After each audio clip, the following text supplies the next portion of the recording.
Bettina. Mr. Bettina. Monsieur Breton. Mr. Breton. Mrs. Cesar Chauvin. Mrs. Cesar Chauvin. Mr. Biddle. Mr. Biddle. Mr. Chen. Mr. Chen. Mr. Bruson. Mr. Bruson. Mr. Moff. Mr. Moff. Ms. Dillon. Ms. Dillon. Ms. Zerowitz. Ms. Zerowitz. Mr. Assassi. Mr. Assassi. Monsieur El Khoury. Mr. El Khoury. Mr. Ellis. Mr. Ellis. Mr. Erskine Smith. Mr. Erskine Smith. Mr. Ailson. Mr. Ailson. Monsieur Fergus. Mr. Fergus. Mr. Finnegan. Mr. Finnegan. Mr. Fisher. Mr. Fisher. Mr. Fonseca. Mr. Fonseca. Mr. Fragascatos. Mr. Fragascatos. Mr. Fraser Westnova. Mr. Fraser Westnova. Mr. Fuhr. Mr. Fuhr. Mr. Gerritsen. Mr. Gerritsen. Monsieur Graham. Mr. Graham. Third row at my right. Iking. Mr. Iking. Mr. Bagnall. Mr. Bagnall. Mr. McGinty. Mr. McGinty. Mr. Hernandez Sangre. Mr. Hernandez Sangre. Mr. Fillmore. Mr. Fillmore. Mrs. Jordan. Mrs. Jordan. Ms. Goldsmith-Jones. Ms. Goldsmith-Jones. Mr. Oliver. Mr. Oliver. Monsieur Lefebvre. Mr. Lefebvre. Mr. Mendicino. Mr. Mendicino. Mr. Dogood. Mr. Dogood. Mr. Lamour. Mr. Lamour. Monsieur McKinnon-Gatineau. Mr. McKinnon-Gatineau. Monsieur Lightbound. Mr. Lightbound. Ms. O'Connell. Ms. O'Connell. Mr. Varani. Mr. Varani. Monsieur Poisson. Mr. Poisson. Mr. Fraser, Central Nova. Mr. Fraser, Central Nova. Ms. Young. Ms. Young. Mrs. Schulte. Mr.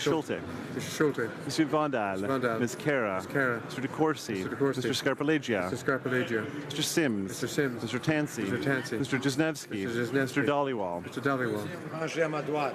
Second row at my right. Mr. Nault. Mr. Nault. Ms. Scrow. Mrs. Scrow. Mr. Lausanne, Chantal, La Petite Nation. Mr. Lausanne, Argentine, La Petite Nation. Mrs. McCrimmon. Ms. McCrimmon. Ms. Jones. Ms. Jones. Mr. Algabra. Mr. Algabra. Ms. Gould. Ms. Gould. Mr. Sohi. Mr. Sohi. Mr. Holland. Mr. Holland. Ms. Monsef. Ms. Monsef. Monsieur Garneau. Monsieur Garneau. Ms. Duncan, Etobicoke North. Ms. Duncan, Etobicoke North. Madame Le Boutillier. Madame Le Boutillier. Madame Bibot. Madame Bibot. Mr. Cusner. Mr. Cusner. Ms. Murray. Ms. Murray. Mr. Casey, Charlottetown. Mr. Casey, Charlottetown. Mr. Vaughan. Mr. Vaughan. Monsieur Miller, Ville-Marie, le Sud-Ouest et l'Essor. Monsieur Miller, Marie, le Sud-Est, il est Monsieur Schiffke. Mr. Schiffke. Mrs. Romanato. Mr. Romanato. Monsieur Hébert. Monsieur Hébert. First row at my right. Yeah. Mr. O'Regan. Mr. O'Regan. Mr. Sajan. Sajan. Madame Jolie. Madame Jolie. Mr. Goodale. Mr. Goodale. Ms. Petitpas-Taylor. Ms. Petitpas-Taylor. Ms. Chager. Ms. Chager. Monsieur Trudeau. Monsieur Trudeau. Ms. Qualtrough. Qualtrough. Mr. Bryson. Mr. Bryson. Ms. Wilson-Raybould. Ms. Wilson-Raybould. Mr. Macaulay-Cardigan. Mr. Macaulay-Cardigan. Ms. Haidu. Ms. Haidu. Mr. Hussain. Mr. Hussain. Mrs. Philpott. Mrs. Philpott. Mr. Blair. Mr. Blair. Ms. Tassie. Ms. Tassie. Ms. Ing. Ms. Ing. Ms. Mahichuk. Ms. Mahichuk. Mr. Casey, Cumberland Colchester. Mr. Casey, Cumberland Colchester. Mr. Easter. Mr. Easter. Mr. McKay. Mr. McKay. All those at my left opposed to the motion will please rise. Fifth row. Fourth row at my left. Third row at my left. Second row at my left. First row at my left. All those at my right opposed to the motion will please rise. Fifth row. Fourth row at my right. Third row at my right. Second row at my right. First row at my right.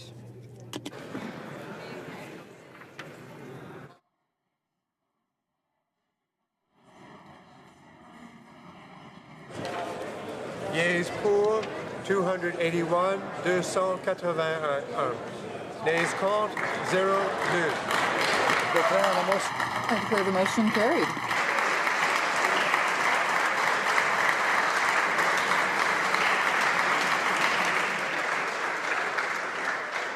The House will now proceed to the taking of the deferred recorded division on motion M166 under private member's business in the name of Ms. Matheson. The question is as follows. Ms. Matheson, seconded by Ms. Blaney, North Island, Powell River, moved that a special committee of the House be appointed with the purpose of conducting hearings and proposing a plan for a postal banking system administered under the Canada Post Corporation. That this committee consists of 10 members, of which 6 shall be from the government party, 3 from the official opposition, and 1 from the Democratic Party, provided that the chair is from the government party, that in addition to the chair, there be 1 vice chair from each of the recognized opposition parties, that the committee have all the powers of a standing committee as provided in the standing orders, that the members to serve on the said committee be appointed by the whip of each party by depositing with the clerk of the House a list of his or her party members of the committee no later than a week after the adoption of the said motion, that the quorum of the committee be as provided for in Standing Order 118, provided, shall I dispense? No. Provided that at least 1 member of each recognized party be present, that membership substitutions be permitted from time to time if required, in the manner provided for in Standing Order 114 sub 2, that the committee report to the House no later than 12 months after the adoption of this motion.